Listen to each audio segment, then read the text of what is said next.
y'all asked for it. You said if I ever got any more Preacher's Wife memories to do another video. So I guess we'll call this Tales of a Country Preacher's Wife Part 2. How's that? Anyway, and just a little bit of a refresher, we've only had 2 churches. Preacher pastored one for 11 years and the second church for 30 and a half years, okay?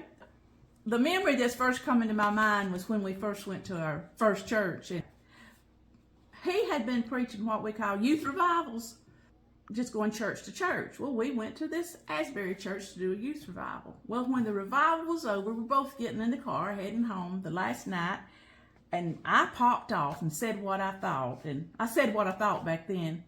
Oh dear, I still say what I thought, but this is what I thought back then.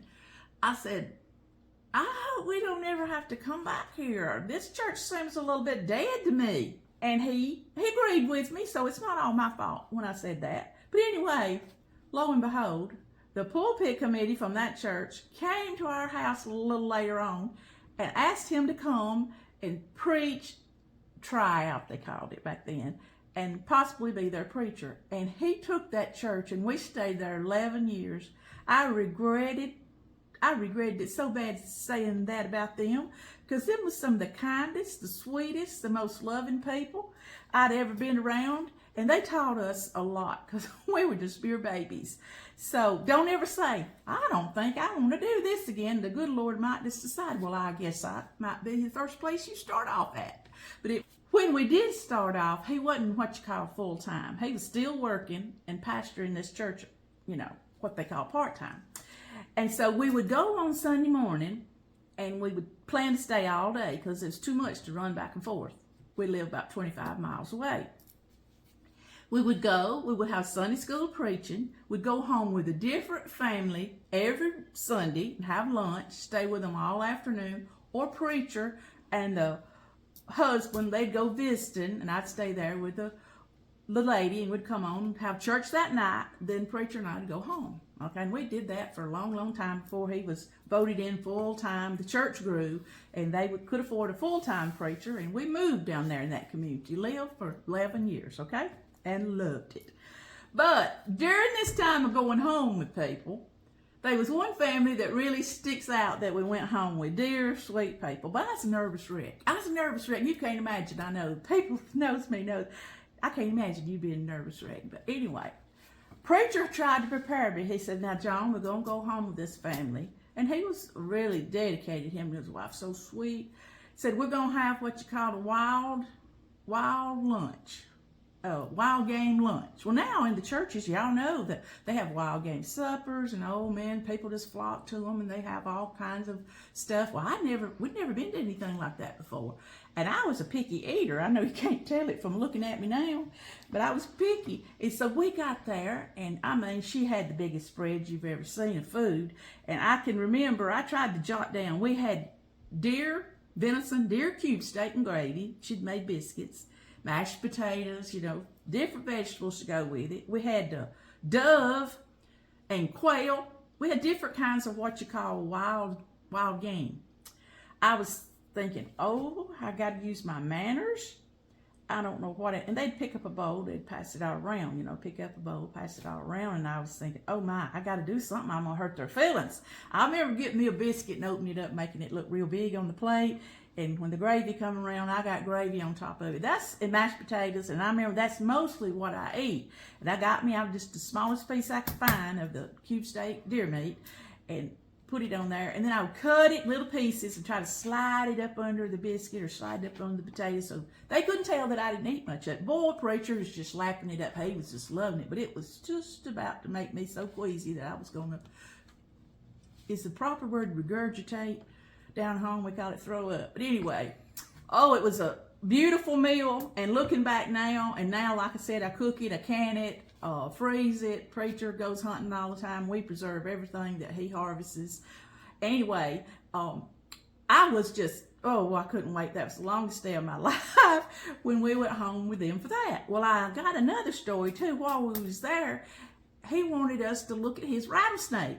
And what it did, he had a 5-gallon bucket on the porch, and he had a rattlesnake in that bucket. They done told us about the rattlesnake, that he catches rattlesnakes. What he would do, though, he would catch them and, I guess, skin them. And a preacher said he made belts and things like that out of the skin. I had a real live one in a bucket there on the front porch that we was all going to look at.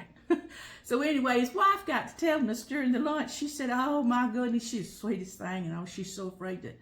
Anyway, one of them rattlesnakes got knocked over on the porch and got away. And she said it was while he was at work, and bless that sweet girl's heart, she chased that rattlesnake all over their property until she caught it, and with a rake or whatever, and got it back in that bucket. So when he come home from work, that rattlesnake would still be there, and they could do the skins out of it. But anyway, that is one of my stories of like, oh my goodness, going home with people being scared to death, and I just couldn't stand the thoughts of what they was serving us for lunch, and now we eat deer meat all the time.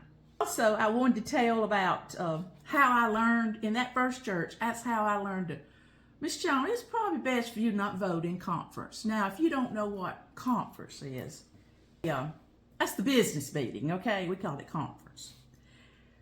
And if you had anything to vote on, it had to be voted on by the church, and the majority would rule. Well, that's how it went. Well, I can remember this conference. What it was we had homecoming singing every year, and they would break out a brand new songbook. They'd order a songbook. I never understood that. Okay, I learned. Keep your opinion to yourself. They'd get this new songbook in every year, and they'd break it open. Everybody sing out of it on homecoming, the special Sunday.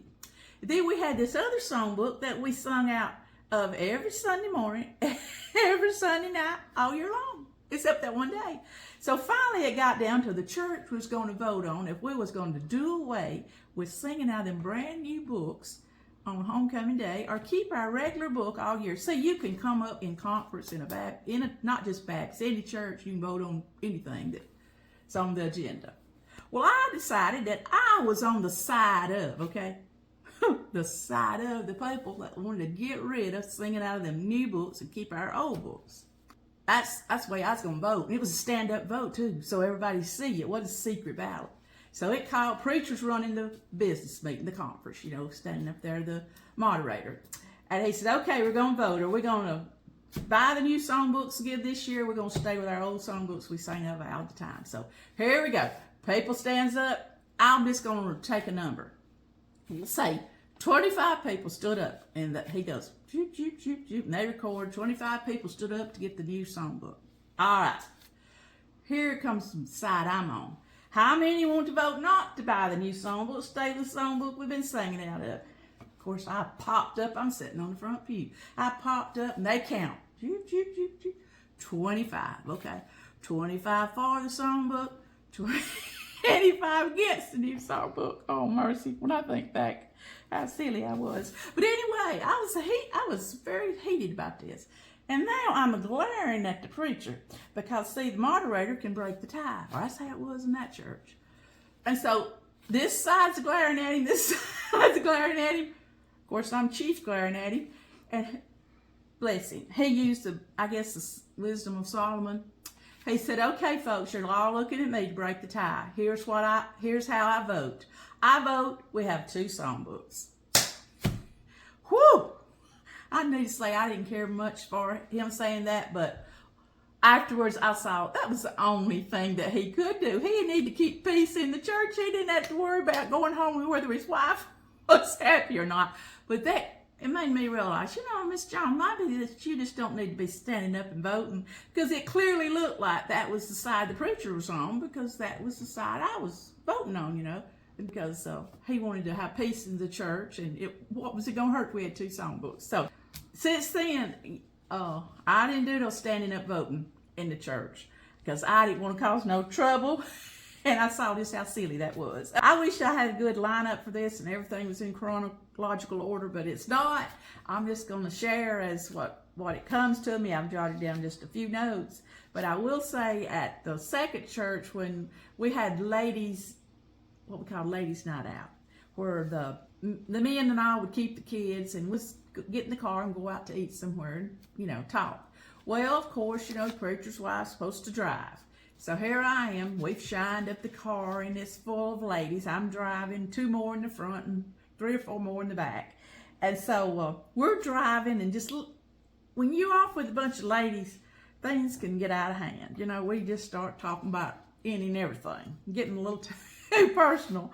But anyway, I'm driving along, and I'm new there when this happens, kind of new. And they're just a cackling and a carrying on, and I'm driving. One of the ladies says, "Hey, Miss Joan," said, "what do you sleep in?" Well, my brain, I was thinking, what do I sleep in?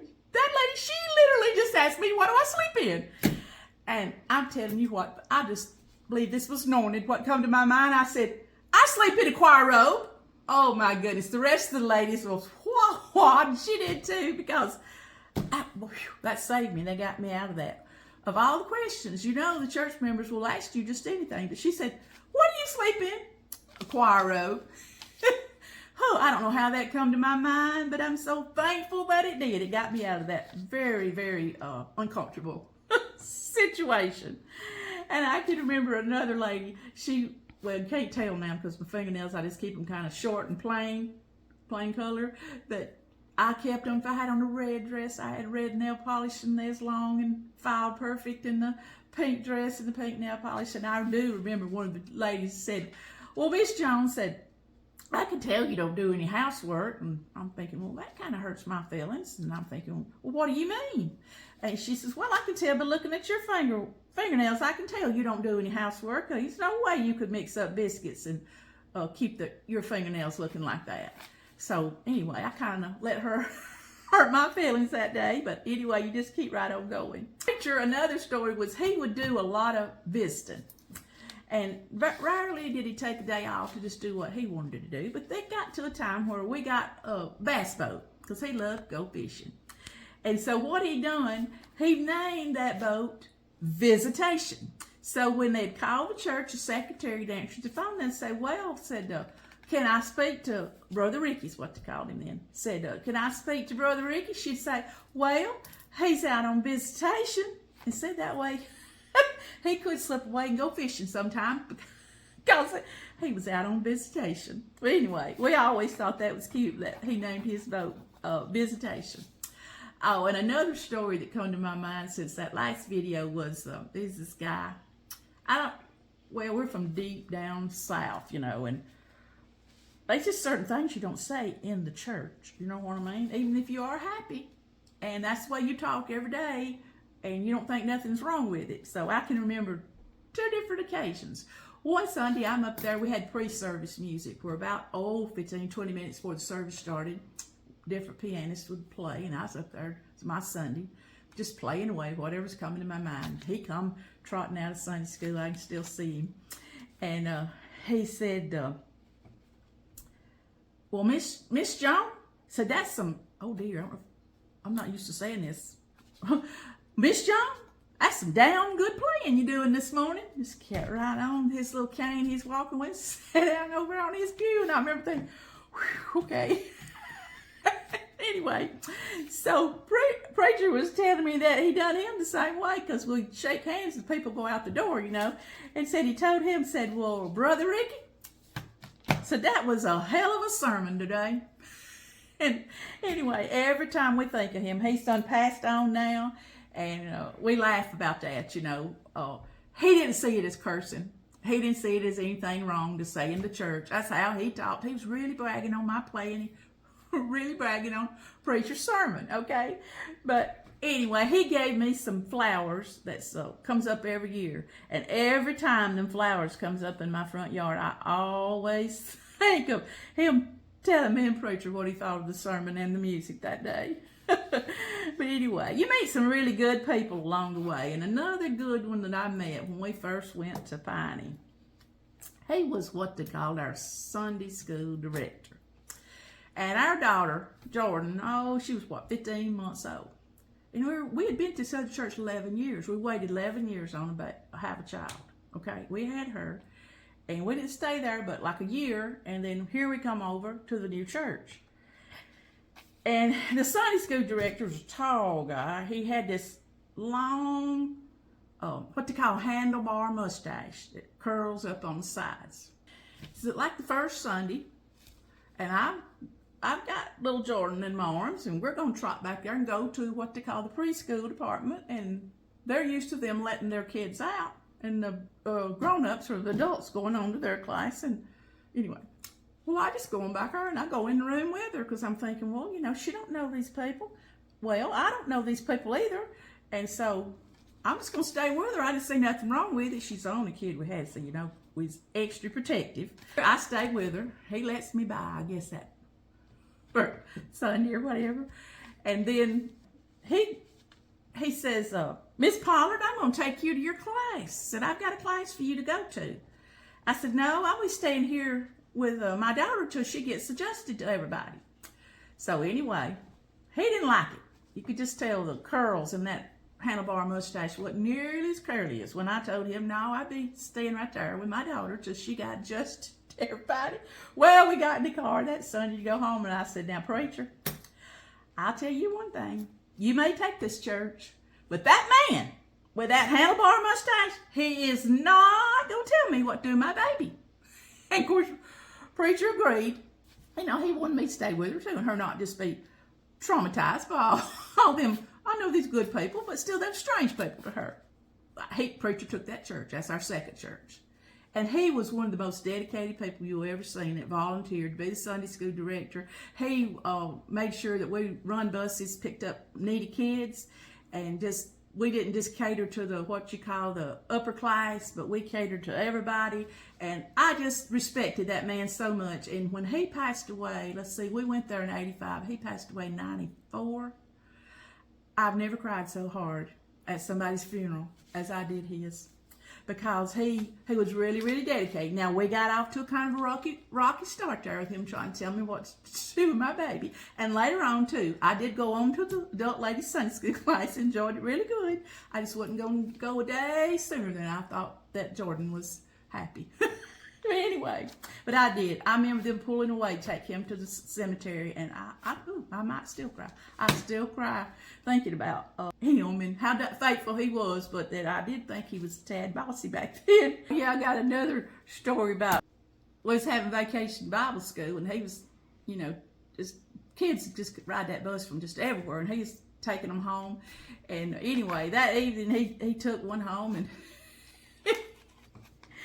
and then he couldn't get that little boy to get off the bus. Well, he just picked him up, told him up the porch, because that's where his grandma was sitting. And she told him, she said, sir, we teased him about this for years. Sir, I told you the first time you tried to give me that kid that ain't my grandson. And said, he still ain't my grandson, so just take him back with you. But anyway, he did. You got to imagine a bus load of kids. Anyway, but he did get him home to the right place. But we teased that man until he died about how that lady had to tell him twice. He tried to give that kid to her twice. I told you the first time that was not my grandson, and he still ain't my grandson. But anyway, that was just another fun memory of him. And like I said, I never cried so I cried when he passed away. Also, I'm thinking about Christmas. And oh man, I loved Christmas. I've loved Christmas ever since I was a child, growing up in just a small country church. I don't know if some of you will remember, but we used to take wire hangers you hang your clothes on. That's all you had back then, was wire hangers. They would bend them a certain way, and you could make angel wings. And they would take safety pins, and well, they would take sheets off the bed. Back then, you didn't have anything but white sheets. So they'd announce in church, everybody bring their white sheets. So we were going to be making angel costumes, and we're going to be hanging a curtain. They would take those sheets and pin safety pins to them, run a wire across the front of the church so we could have a curtain like we were performing on stage, opened up in the middle. I could just hear the sound of it as them curtains close. And you take those same white sheets. We didn't have angel costumes, but they knew how to fold them and wrap them up under us somehow. And white angel outfits, what they made out of them same sheets they made a curtain out of. Those wire hangers with tinsel wrapped around them. Ours was silver. And then they'd take another coat hanger and make us a little angel halo, and it would just bob at the top and your head moved, you know, that wire would wiggle with that tinsel on it, the light would hit it, and oh, we just sparkle. Oh man, that's a highlight of our year back then. We didn't have all the stuff to do like kids do now, but we was all coming together for the Christmas play back then. And the shepherds, all the men bring their bathrobes and loan them to the kids, and they had on their bathrobes to be shepherds and wrap up the wise men in bright colors, you know. I started loving drama way back then when I was a kid, singing those traditional Christmas carols, you know. So we go to our first church I was telling you about, where we stayed 11 years. Well, you know, the preacher's wife, she gets 100 different jobs, but I did not mind at all directing the Christmas program. Okay, I mean, that was the highlight of my year. Most of the programs were like family scenes, like it was a household living room scene. So we had a zero budget, okay, for the Christmas program.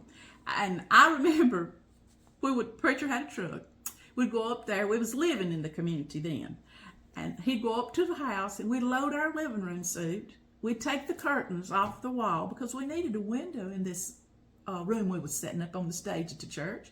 So we got my curtains and curtain rods down, hauled them all to even took the pictures off the wall. And we would, what it was the preacher's living room set up there in the church. Oh, we'd had the best program you've ever seen. And oh my goodness, we just loved it. And then, but I mean, we'd practice every week. Well, they'd practice better if the furniture was on the stage. So we would send our furniture to the church weeks before it was really necessarily needed, because I wanted all the kids to learn what to do and where to hide and where to be. Preacher, we had some 5-gallon buckets, and he would turn over us a 5-gallon bucket, and that's what we sat on in our living room at the house, in our home, because we didn't have any furniture. It was down to church for the Christmas program, okay? Well, anyway, it was fun. It was lots of fun. Going on to this second church, well, it was bigger, and a bigger attendance, I guess you'd say. We would have children's program, and we'd have an adult program and all this. And then always within a few years, we started writing a Christmas program that was pretty popular with the community, and it got to where we couldn't get everybody in there. So we had I remember a couple of years we had 5 performances in one weekend. We did 2 on Saturday night, 3 on Sunday. That got to be a handful. We finally leveled out and decided we're going to do 2 on Saturday, 2 on Sunday. Loved it. It was great fellowship. Okay, I was the director. We didn't have what you call editing machines back then, but we wanted to make what was called a videotape, them old thick videotapes, because people wanted them. I mean, people wanted them. I wanted it to be as good as possible, so I needed at least one of the 4 or 5 performances to be a good program, because the cast, they love to cut up, you know, because we spent the whole weekend there at the church. And anyway, they like to cut up and pull tricks on me. And they would say little things that wasn't on the script, you know. They'd say little things, you know. And so between the first show and the second show, I'd say, please, y'all, please, let's try not to cut up so, because it's hard for us to cut out and edit. And when we go to make a video for the public to get, it's not very good. So they was promising. I begged them. I mean, I even shamed them. Y'all don't want to do this. It's going out everywhere. We're going to reach people, you know. But anyway, they said, well, Miss Joan, this last performance, we're not going to cut up. We're not going to say anything off the script to just, you know, get your eyes to glare at us. They love me. I love them. But they love to, you know, turn around and say, I said something that wasn't on the script, Miss Joan. But anyway, the program was just going on. I thought, whew, I'm going to get one good video this year. I just know I am. So I was thinking, what in the world are they going to do? But maybe they won't. It was coming to the last one going to act, you know. He had on a sleeveless shirt. I can't know if I can roll my arms, it's so fat. And he's acting his part now. He's up there. I'm sitting here, and he sees that I'm looking at his arm. And he has got somebody to look like a tattoo. Big old tattoo from here to here. It said, I love Miss Joan. Big old heart on it, whatever. His name was Keith, okay? Well, he went on, he said his part, and of course the camera was getting it. See, we couldn't erase it. Strutting across there, and he does his part. And I'm thinking, well, so it was the last performance. And at the last performance, I'd usually at the end, we'd gather everybody on the stage. I don't know, we had about 150 in that program. And we'd gather them all on the stage for the ending. people was leaving, and I talked to them, thank them all for practicing. Tons of people worked on it. And I said, I just thank y'all so very much. And then, in true to Miss Joan style, I jerked up my shirt.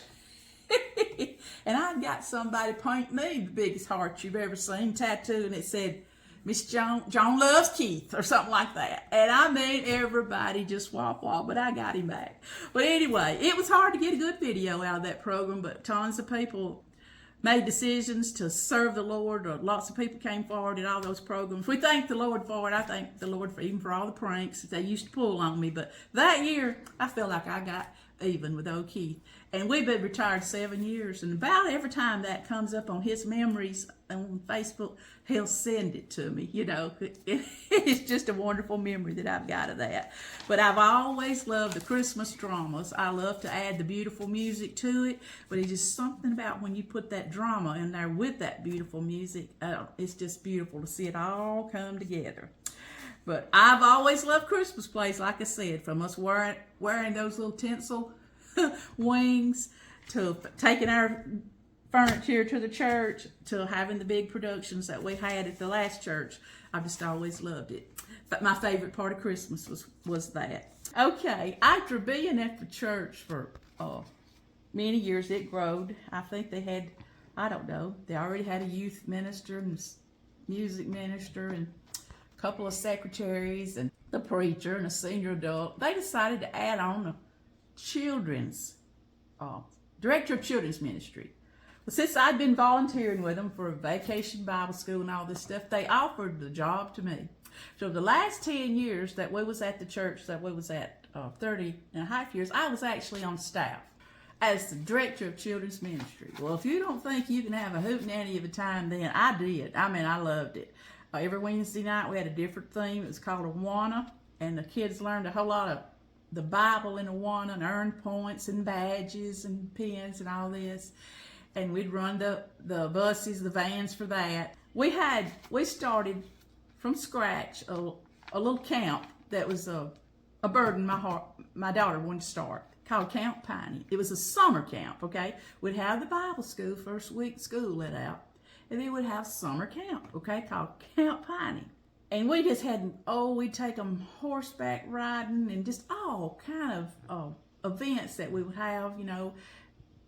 People from the church would volunteer. Okay, but every day now, we didn't just have all these fun activities. We had what was called chapel, which was a little worship service for the children, okay? I was thinking that I jotted it down. I wanted that song that was going over and over in my mind. We'd gather in the sanctuary and we'd have the little chapel service to start off the day, okay? And we start off with this fun song. Now, you didn't have to sing in key, okay? The kids just sing it just as loud as they could. Good morning, all you Piney campers. I hope you're feeling fine. Say, how did you sleep last night? Did you say your prayers? What you do after that? Start the day right. Okay. I'm trying to get. Good morning, all you Piney campers. I hope you're feeling fine. Say, how did you sleep last night? Did you say your prayers? Did you start the day right? Good morning, all you Piney campers. Are your hands and faces clean as? Your appetite as keen as? Your conscience as serene as mine? And then I'd holler, good morning. I was the camp director. And all the kids would holler back just as loud as they could, good morning. They'd turn all the way around. Good morning, Johnny. Good morning, Stacey. Good morning. And we just holler good morning for about 5 minutes. Come in there like half asleep. That song got them all awake, including all my staff members. We'd start that song every day, start off, and then we'd roll into a Bible verse we was going to remember, and worship music and devotion out of the Bible. We had all the kids like by their ages. Okay, you always got some rounders there. You know that, don't you? But anyway, we're standing up now. We're in the sanctuary, okay? And we're standing up, we're watching our worship leaders, so my daughter, another girl, the music director, they're up there leading us in the worship. And we're doing maybe this and that, and we're wiggling around, and at a certain time in the song, we're supposed to pop back down and sit down, real fast. Well, these a row of boys sitting there, and this is when I learned as the camp director in your camp preparations before camp starts take up all the pencils in the sanctuary, because we would keep pencils in the backs of the pews, because people would take notes.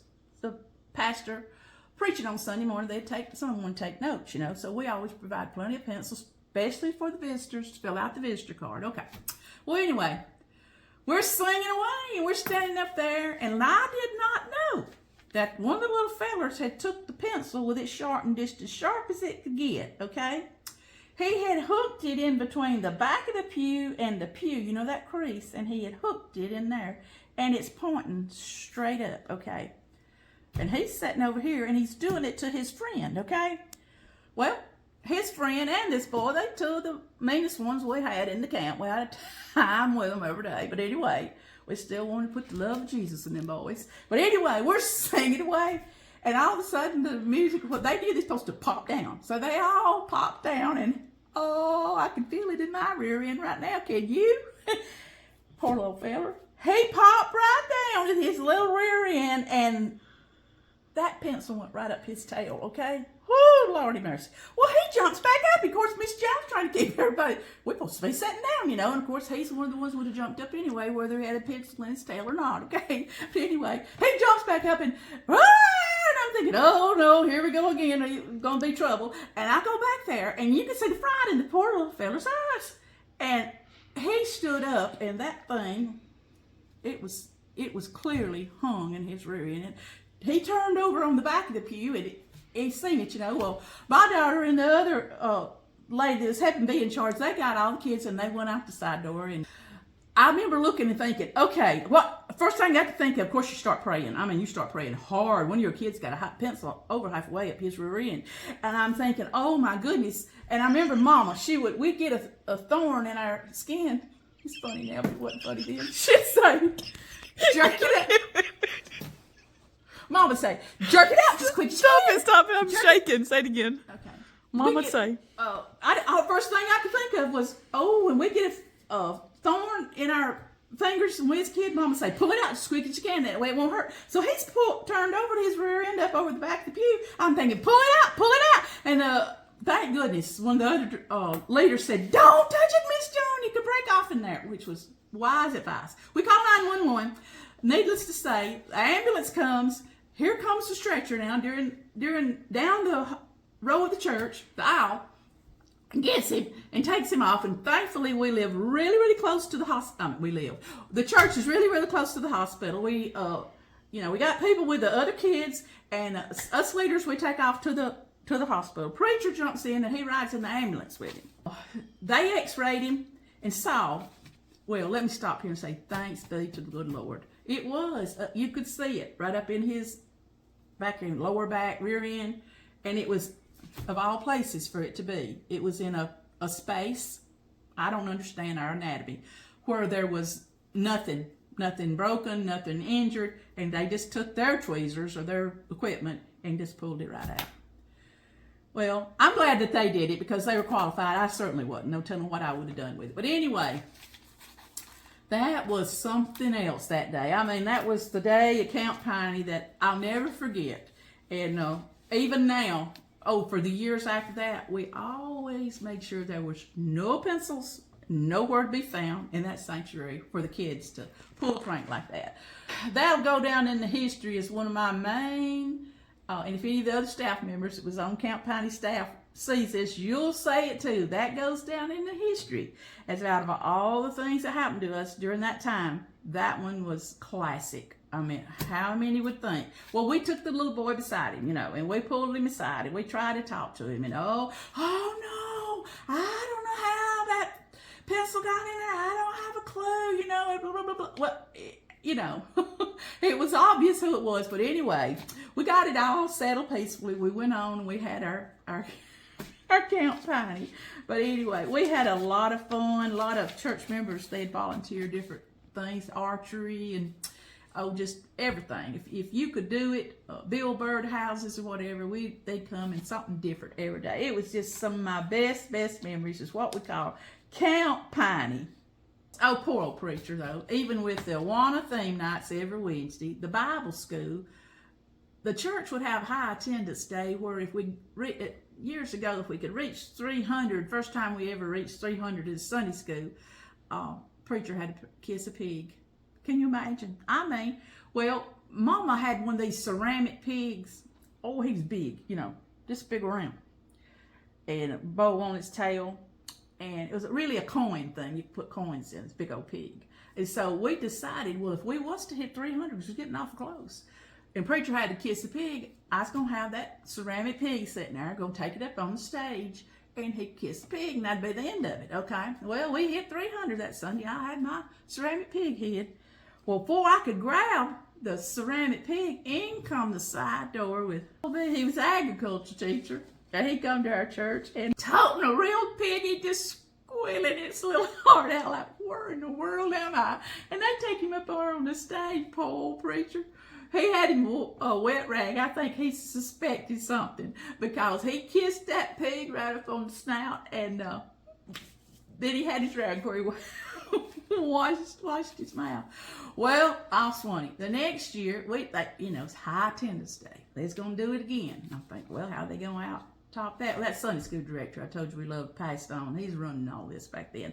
And he said, this year, we hit, I don't know if it was 300 something, said, preacher's gonna kiss a pig and Miss Joan. So that year, not only did preacher have to kiss a pig, I did too. But I'm telling you, I know that you're thinking if you're in a church where it's like nothing like that ever goes on. It was just a fun little thing that, didn't last but just a minute. But we've done just about everything between the kissing the pig and the dunking booths, you know, where the kids love to throw something, where they dunk the preacher, pie throwing contests. And like I said, in the children's, every Wednesday night at 1, we had a different theme, and poor preacher, you know, he's not one just, well, he keeps his hair just fixed just so. Well, he's had blue hair and purple hair and whatever would make the kids laugh at him, you know, little contests that we'd have, different costumes to, he's just really been a real good sport because I loved it. I mean, I did more costumes. I mean, I loved it, but, you know, sometimes we had to convince preacher to join in, and once he did, he just loved it because we loved seeing the kids enjoy it. But anyway, I hope I hadn't talked y'all's head off too much. I did want to tell an Easter story. The first time we started doing all the Easter egg hunts, we had them here at our house.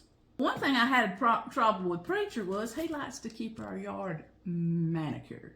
Well, if you're going to have an egg hunt, you need some grass tall enough to hide the eggs in, you know. Well, he'd let it grow about 2 weeks. He was just like this right here. John, look at all the neighbors. We're the only one with our grass up this high. Well, I didn't care what the neighbors thought because we was going to have an egg hunt. Poor old preacher with me, the children's director, so to speak.